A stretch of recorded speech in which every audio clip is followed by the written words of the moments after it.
Salut les sportifs, comment allez-vous aujourd'hui? On se retrouve un peu plus d'une semaine après mon arrivée de la Race Cross France pour faire un petit débrief tous les deux et histoire que je vous raconte un petit peu comment s'est déroulée cette course. Comme vous le savez sans doute, j'ai participé à la RAF 2500 l'année dernière et en passant la ligne d'arrivée, j'avais dit plus jamais ça, plus jamais je m'inscris, c'était trop dur.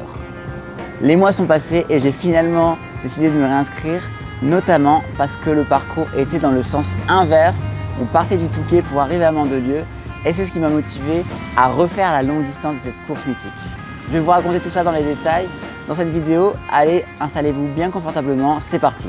Donc pour vous faire un petit rappel très rapide, la Race Cross France cette année c'était 2600 km, environ 35 000 mètres de dénivelé positif. Oui, je sais, ça fait peur et ça a été très dur pour les pattes et pour le mental.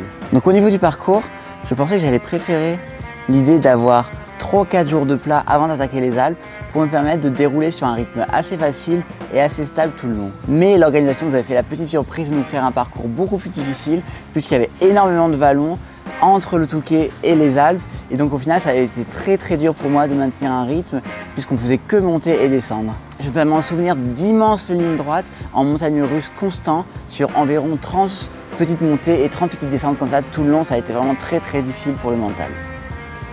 Arrivé dans les Alpes, le parcours était également beaucoup plus dur puisque notamment au niveau de l'Alpe d'Huez, l'année dernière on faisait Bourg-d'Oisans, Grenoble en ligne droite dans la vallée d'Oisans, ce qui était assez moche comme parcours mais assez simple. Alors que là on faisait en gros Bourg-d'Oisans, Grenoble en contournant toute la chaîne de montagnes de Beldon avec des cols en plus. Ça a été vraiment très difficile, donc même au niveau des Alpes, le parcours a été beaucoup plus difficile que l'année dernière. Contrairement à l'année dernière, il y avait deux bases de vie supplémentaires, à Quellen au kilomètre 650 et à Guignon au kilomètre 1100. Deux bases de vie qui m'ont permis de passer les 2 premières nuits sur un lit de camp avec un confort maximum. Je me suis dit, mais la RAF, c'est pas vraiment la RAF, c'est pas vraiment l'aventure, c'est trop confortable. Bon, ça a été plutôt positif de dormir sur des lits de camp les premières nuits pour faire un peu de jus parce que la suite du parcours a été vraiment extrêmement difficile. Au niveau de la météo, ça a été beaucoup plus compliqué par rapport à l'année dernière. La première nuit déjà, on s'est pris un orage sensationnel au milieu de la nuit, on était au milieu des éclairs, il y avait de l'eau partout, ça a été vraiment très dur et l'orage et la pluie ne s'est pas arrêté pendant au moins 10 heures d'affilée. Dans les Alpes également, on s'est pris des épisodes orageux vraiment extrêmement violents. Ils n'ont jamais duré très longtemps, hein. Environ 10, 20, 30 minutes, mais alors ça suffisait pour transformer la route en torrent. Je vous montrerai ça dans la vidéo qui va sortir dans les prochaines semaines. Je pense notamment au col de l'Israng, j'ai commencé sous une pluie démentielle, la route se transformait en torrent en contresens, ça a été vraiment extrêmement compliqué. Donc on a eu plusieurs épisodes de pluie très violents pendant tout le parcours, au milieu des Alpes notamment. Donc ça a rendu la course vraiment très compliquée. Je vous raconterai ça au niveau des problèmes que ça m'a causé au niveau des pieds dans la suite de la vidéo. Bon, commence à faire beaucoup trop chaud au soleil et moi je me transforme en flaque. Du coup on va continuer la vidéo.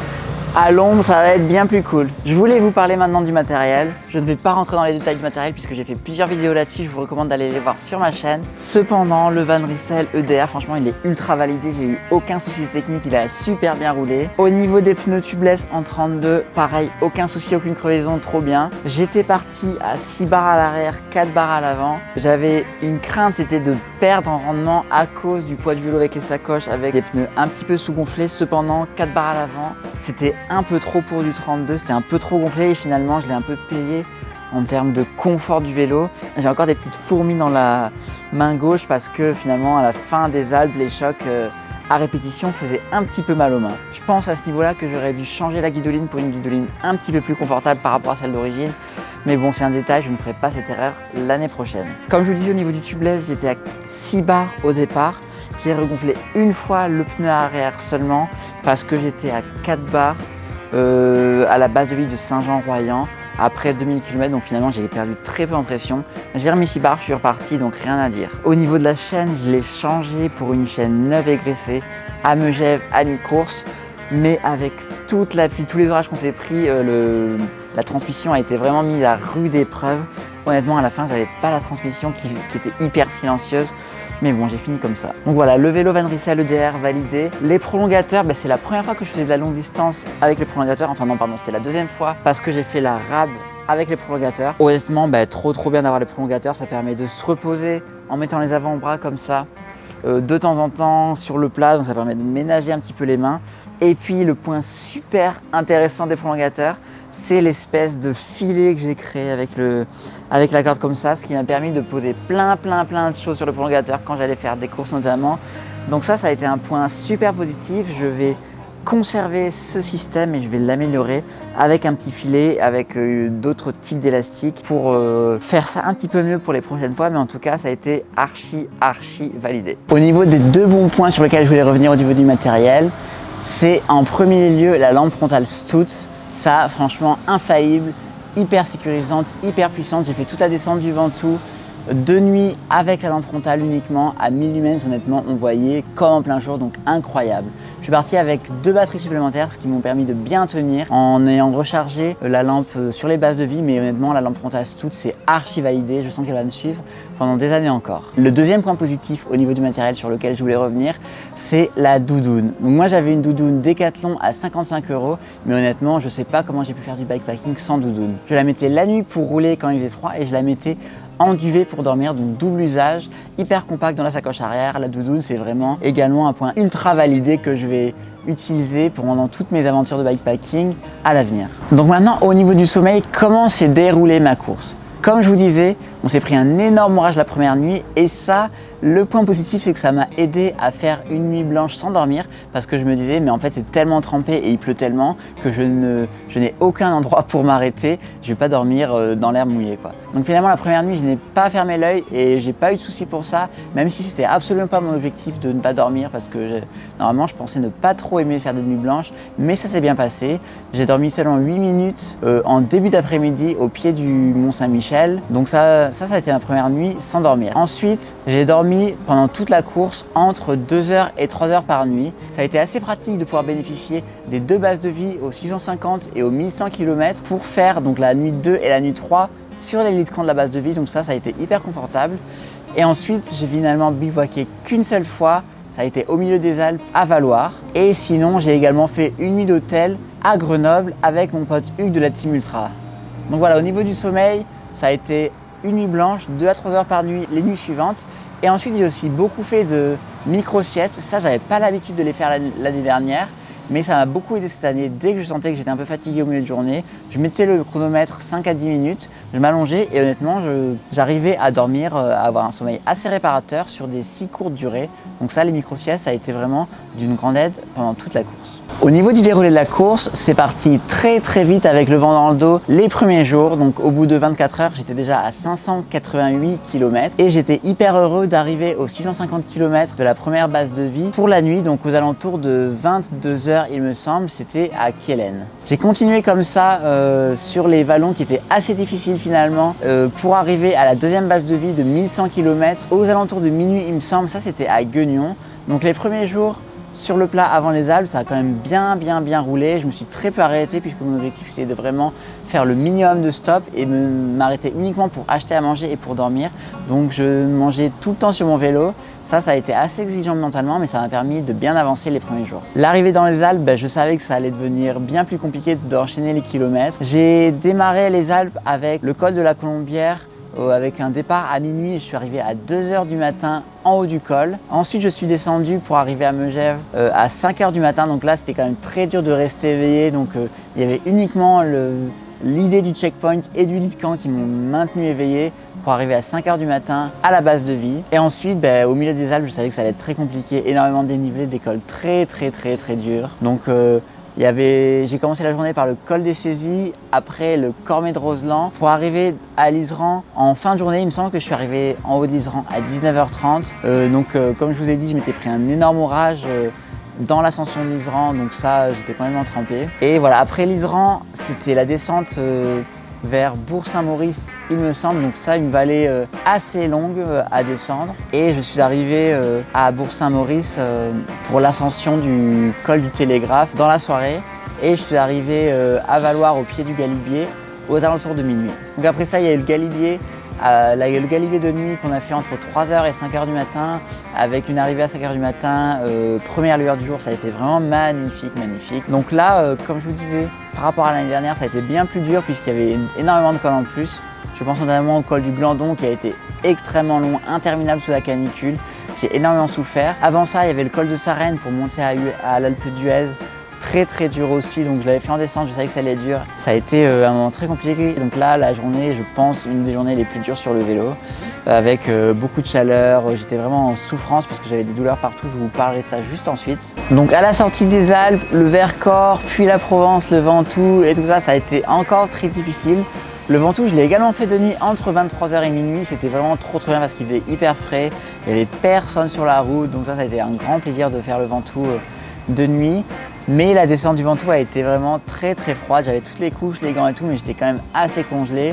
Donc j'étais quand même content d'arriver en bas. Et à ce moment-là, je suis arrivé au Bed and Bike de Moirmoron. J'ai passé une nuit assez compliquée parce que j'ai eu assez froid quand j'ai voulu m'endormir dehors sur les lits de camp. J'ai finalement fini ma nuit à l'intérieur, à même le sol sur le carrelage, sans rien, juste avec ma doudoune, mais j'ai pas passé la meilleure nuit. Ensuite, le dernier jour, ça a été assez sport parce que je savais que dans la Provence, ça allait jamais être plat. C'était un espèce de faux plat montant pendant 200 km avec des petits pics tout le temps à monter. Les gorges du Verdon à monter, ça a été sous la canicule, ça a été très sport. Et voilà, donc là, ça a été la dernière journée. Et je suis arrivé à Mandelieu aux alentours de 22h, 22h30. Honnêtement, extrêmement content d'en terminer parce que j'étais vraiment bien rincé. Bon, cette rafle a été bien plus dure que l'année dernière, tant au niveau du parcours qu'au niveau de la météo. Et c'était sans compter sur les petites douleurs qui faisaient leurs apparitions les unes après les autres et qui mettaient un petit peu de piment dans la course. Au bout de 2 jours, j'ai commencé à avoir de belles irritations au niveau de la selle. Je pense que c'est à cause de toute la pluie qu'on s'était pris depuis le début. Donc en fait, j'ai passé 4 à 5 jours à me mettre de la crème jour et nuit pour espérer que les irritations partent. Donc elles sont parties après, je sais pas, peut-être 4 ou 5 jours de course. Donc ça m'a handicapé pendant assez longtemps à essayer de trouver une position confortable sur la selle malgré les douleurs.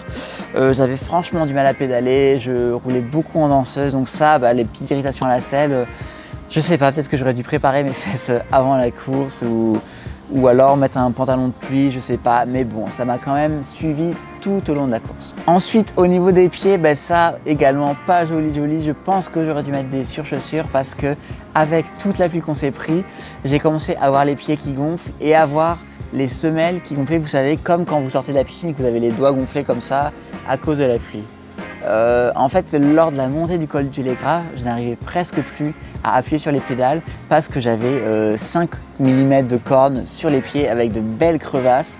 J'étais obligé de faire le col du Télégraphe, les pieds en dehors des chaussures pour continuer à avancer.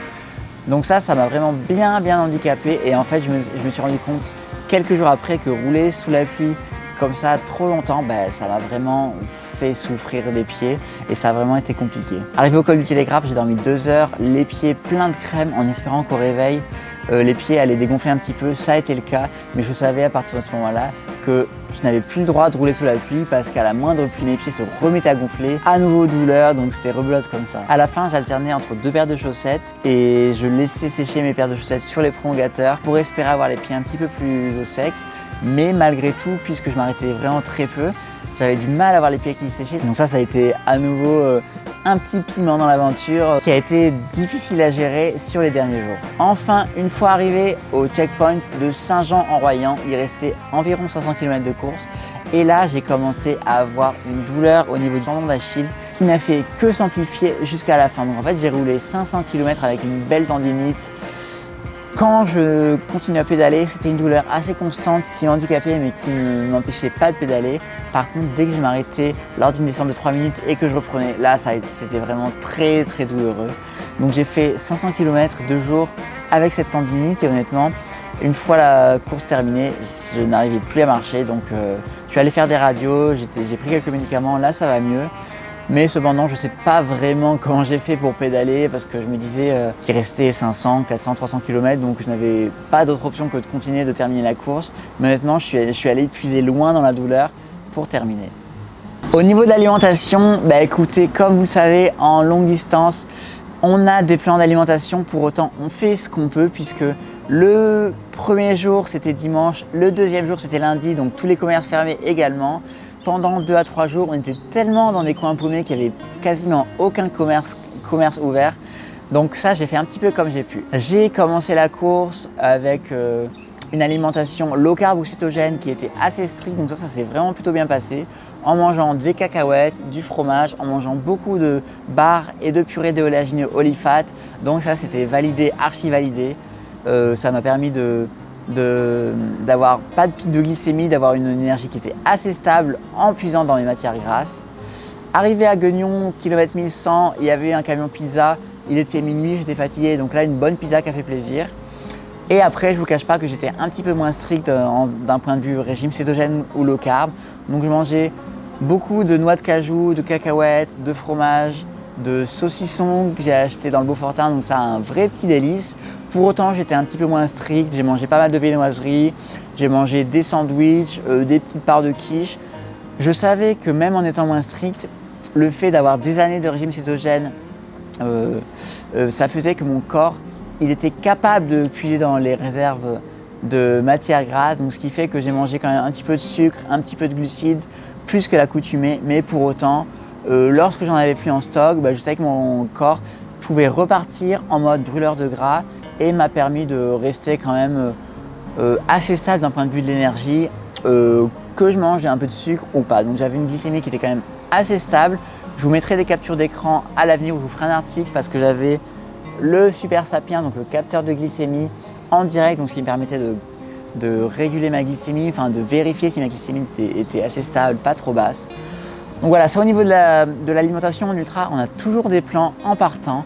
Pour autant, il faut vraiment s'adapter à ce qu'on trouve parce que comme je vous disais, pendant 2-3 jours, il n'y avait vraiment pas grand chose comme commerce. Donc voilà, l'alimentation globalement cétogène low carb avec quelques petits excès, boulangerie on va dire, mais ça, je savais que ça allait se passer comme ça et finalement ça s'est plutôt bien passé. Au niveau des risques inhérents à toute pratique du vélo sur route ouverte et encore plus en ultra distance, je savais que c'était quand même relativement dangereux de rouler avec la fatigue, avec le manque de sommeil, etc. Arrivé dans les Alpes et au milieu de la course, il y a plusieurs points qui m'ont vraiment refroidi, qui m'ont vraiment fait dire qu'il ne fallait pas prendre le moindre risque superflu pendant la course. J'ai été témoin d'une clavicule cassée avec la chute d'un concurrent avec lequel j'ai roulé plusieurs jours les jours suivants. Donc ça m'a quand même pas mal refroidi. En descente du col du Glandon, j'ai été témoin de ça. Donc quand j'ai su qu'il avait la clavicule cassée, ça m'a quand même fait lever le pied, on va dire. Je me suis dit, bon, on va se calmer, on va pas prendre tous les risques en descente, on va dormir un petit peu, on va se reposer quand même. À Moirmoron, j'ai également vu un concurrent qui avait chuté dans la descente du Ventoux, donc là ça m'a quand même mis un coup sous la tête et malheureusement, point encore plus grave, c'est que l'édition 2022 de la RAF a été endeuillée par le décès d'un concurrent malheureusement qui a été victime d'un accident par un automobiliste qui a vraiment fait un tout droit dans un rond-point et qui l'a fauché, ça c'était aux alentours de Mâcon. Donc moi je vous cache pas que quand j'ai appris toutes ces nouvelles, la course a vraiment été tout à fait différente parce que je me suis dit mais rien ne peut justifier de se mettre en danger, on est sur route ouverte. Il y avait des passages dans certaines régions où on était frôlé en permanence par des voitures qui ne respectaient pas les distances de sécurité. Donc je ne vous cache pas que ça a rendu la fin de course un petit peu amère. Enfin, je me suis dit, bon, il n'y a rien qui peut justifier de se mettre en danger pour une course, pour un chrono, pour une hypothétique place au classement où personne ne va se rappeler de cette place, ou pour 2 heures de perdu ou quoi. Donc en ultra distance, on prend quand même pas mal de risques. Le fait d'être 20 heures par jour à pédaler sur route ouverte, on peut être fatigué parce qu'on dort pas beaucoup. Donc vraiment, le conseil que je peux donner, c'est de faire hyper attention. Notamment en descente ou en fermant les yeux une demi-seconde de trop, on peut se retrouver dans le fossé quoi. Donc vraiment, j'essaie de faire le plus attention possible, notamment je pense au col de la Colombière où j'avais décidé de faire une sieste en haut du col pour faire la descente en toute sécurité. Donc voilà, ça, les risques en ultra, ça m'a un petit peu rendu la fin de course un peu plus compliquée. C'est pour ça notamment qu'arrivé à Grenoble, je t'ai dit bon, on arrête de faire n'importe quoi, enfin on arrête de prendre des risques. Je me prends une petite chambre d'hôtel à Grenoble, on fait une vraie nuit réparatrice pour repartir. Donc les risques en ultra, ils sont inhérents à la pratique sur route ouverte notamment. Pour autant, vraiment, un conseil que je peux donner à tout le monde, c'est faites vraiment hyper attention au niveau des lumières, au niveau du gilet jaune. Enfin, vraiment, Faut prendre aucun risque parce que ça peut être vraiment très dangereux. Et le drame qui s'est passé cette année, je pense que ça nous a beaucoup fait réfléchir sur le sens que ça avait de pousser au maximum l'organisme et le sommeil. Donc vraiment, je me suis dit, on prend plus de risques, on finit la course tranquillement. Et puis voilà. Bah écoutez, je voulais tout simplement vous faire un petit débrief pour vous donner mon ressenti sur cette Race Cross France 2022. Si je dois résumer par rapport à l'année 2021, bah finalement, le parcours a été beaucoup plus exigeant, la météo a été beaucoup plus exigeante elle aussi, avec un ciel déchaîné qui nous a suivis sur tout le parcours. J'avais également un petit peu moins de kilomètres dans les pattes par rapport à l'année dernière. Donc tout ce que je peux dire, c'est que ça a été une édition qui a été quand même beaucoup plus dure que l'année dernière. Enfin, c'est mon ressenti une semaine après avoir terminé. C'est vrai que l'année dernière, j'avais dit la même chose. Pour autant, je savais que l'expérience de l'année dernière et l'expérience de la Race Cross Belgique, donc 2 courses d'ultra distance, m'ont permis d'améliorer mon chrono puisque l'année dernière j'avais fait 7 jours et 17 heures. Cette année j'ai fait 7 jours et 3 heures. Je voulais passer sous la barre de 7 jours. Finalement avec un parcours plus difficile et des conditions plus difficiles, je trouve que c'est quand même un plutôt bon chrono. Si je peux, pour conclure cette vidéo, donner un conseil aux personnes qui veulent se lancer l'année prochaine, la Race Cross France c'est vraiment pas une course à prendre à la légère. C'est une course très difficile, préparez-vous bien. Préparez le matos, faites des kilomètres pendant l'année, préparez-vous bien les jambes et puis juste profitez quoi. Profitez de la vie. Ça a été quand même une course magnifique, on a vécu des moments de partage assez incroyables avec les autres concurrents. Mais voilà, ce que je peux vous dire, c'est que moi, je pense que je ne la ferai pas l'année prochaine. Bon, j'ai dit ça l'année dernière, mais bon, maintenant que j'ai fait la course dans un sens puis dans l'autre, je pense que je peux dire que l'année prochaine je ne la ferai pas, je me lancerai d'autres défis. Je vous remercie d'avoir regardé cette vidéo. J'espère dans quelques jours sortira le film de la course avec tous les magnifiques rushs que j'ai fait avec la GoPro. Abonnez-vous à ma chaîne, allez voir mon récit sur locarfrenchy.com, c'est mon site internet. Allez me suivre sur les réseaux, sur Facebook et sur Instagram et je vous dis à la prochaine pour une nouvelle vidéo. Ciao!